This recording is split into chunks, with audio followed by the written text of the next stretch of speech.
Picture this. You get paid Friday, you pay your rent, you cover your utilities, and you buy groceries. You transfer a little money into savings. You avoid luxury debt, and you live entirely within your means. By all accounts, you are doing everything right. Then, a few weeks later, you open your banking app. The balance is lower than expected.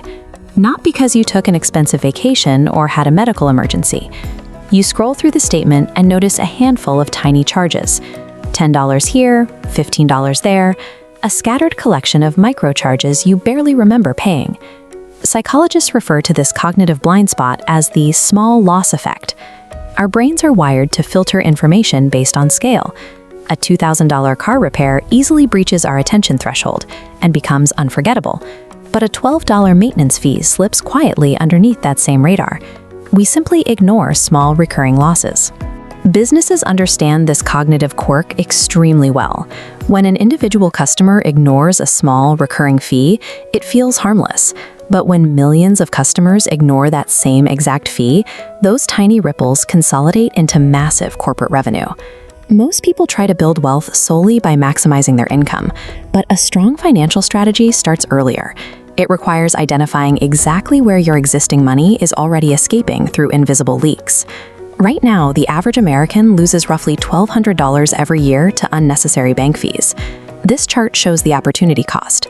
If that $1,200 were invested in a diversified portfolio, it would follow a steady, upward trending growth curve over a 20-year horizon. But we have to factor in the drag of those fees. By losing that capital every year, you don't merely lose the initial cash. You miss out on the tens of thousands of dollars in compounding growth dead money would have generated. Every unnecessary fee carries a double penalty. You lose the money today, and you permanently deny that money the chance to multiply in the future. The first major systemic leak comes from monthly maintenance fees. Many customers accept these default $15 charges under the assumption that they are a mandatory cost of keeping money secure. Yet most banks gladly waive these fees if you meet basic criteria, like setting up a recurring direct deposit or maintaining a minimum balance. The requirements are incredibly low, but millions of account holders never realize they exist. The second leak is the ATM fee. When you use an out-of-network machine, you accept a $3 surcharge from the terminal. A few days later, your own bank penalizes you with another $3 charge. A single cash withdrawal quickly costs you $6. Behavioral economists call our acceptance of this friction blindness. Because the fee is attached to a highly routine behavior, getting cash, our critical thinking bypasses the cost. We view the penalty as a normal part of life rather than an active purchase. These first two leaks do not happen because of financial incompetence. They happen because automated routines trick your brain into paying for convenience you no longer need. The third leak is the most aggressive: overdraft fees. Unlike maintenance and ATM charges, overdraft penalties strike precisely when your financial system is stretched the thinnest. Look how this visualizes the penalty. A delayed paycheck meets a $42 gas purchase. The balance drops slightly below zero. If multiple automated transactions clear on that same day, the bank triggers cascading $35 penalties. A tiny timing error instantly snowballs into a massive deficit. It is easy to view an overdraft as a personal failure. You spent money you didn't have. But consider how we engineer a car's seatbelt. A seatbelt does not make you a careless driver. It protects you when the environment around you becomes unpredictable. Your banking setup requires the exact same engineering. A well-designed financial system expects the friction of real life. It anticipates early bills, delayed direct deposits, and human error. Financial systems should never demand perfect human memory. They must be proactively designed to absorb the shock when variables inevitably fail. The enemy of building wealth isn't complexity, it is simply inattention. Once you know where the leaks are, sealing them requires very little effort. Step 1 is the audit. Pull your bank statements from the last 90 days. Your singular goal is to make the invisible visible. Locate and highlight every maintenance charge, out-of-network ATM penalty, and unfamiliar deduction. Step 2 is to negotiate. Call your bank.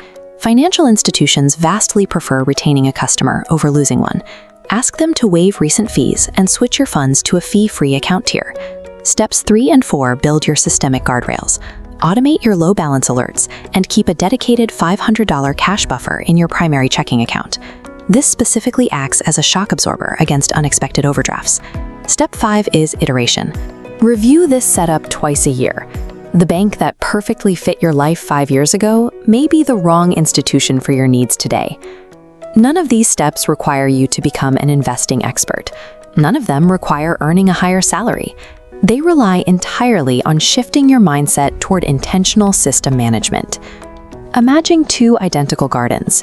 Both receive the same sunlight and soil. The first gardener exhausts themselves every weekend, hauling extra buckets of water from a nearby river to keep their plants alive. The second gardener pauses and checks their equipment. They realize their irrigation hose has several tiny holes. Instead of carrying more water, they patch the rubber, ensuring every single drop reaches the roots. Smart money management requires the exact same approach. You must ensure your current effort isn't quietly wasted before you attempt to haul in more income. Money represents purchasing power, yes. But every dollar is also a stored unit of your time, your effort, and your future choices. Financial freedom is certainly built by the money you earn, but it is secured by the money you intentionally protect. Let me know in the comments. And if you enjoy calm, practical conversations about money, consider subscribing. I'll see you in the next video.